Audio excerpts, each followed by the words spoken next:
Hi everybody, I'm Claire from Mama to Yoga, and this is my beautiful friend Monica, first time mom who's pregnant 38 weeks. So thank you for coming and doing this with me, because legitimately she can go into labor at any point in time. We even kind of joked about that.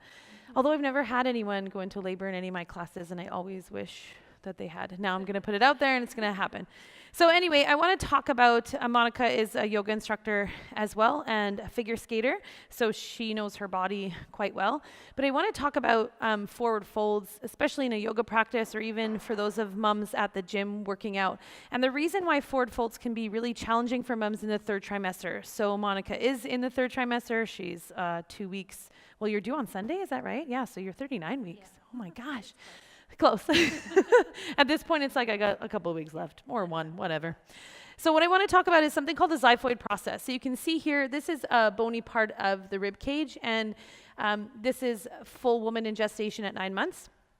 So generally, you can see the organs get pushed up towards the rib cage, as I mentioned in our breathing video. And also, they get pressed up towards the rib cage in this direction too. So this xiphoid process, if we're leaning forward and doing a forward fold, has a tendency to push on the very top of the uterus. So it can be really compromising and challenging for mums in the third trimester.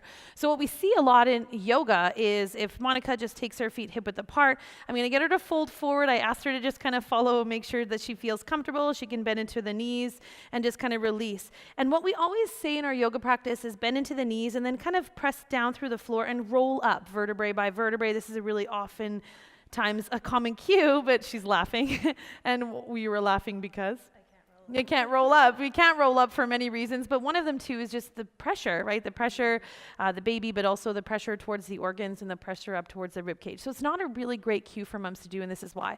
So what we can do as a modification is if she was to bend her knees and just kind of slide her hands down the shins, in this position is a little bit easier. So when mums are moving and transitioning out of poses, it's better to keep the gaze to look forward so the chest is lifted and the heart is open. She's going to hug onto baby, which is a really common cue we use to engage the transversus abdominal muscles, and then she kind of lifts up. So more of the lifting comes with the chest and the heart rather than the rolling up. The same thing in forward folds, making sure that we're always looking forward, the shoulders draw back so that the chest and heart can lift so that we don't have that pressure down on the xiphoid process and essentially down on the top of the uterus. So be really mindful, even though it's a universal cue, it doesn't really work well, especially mums in the third trimester.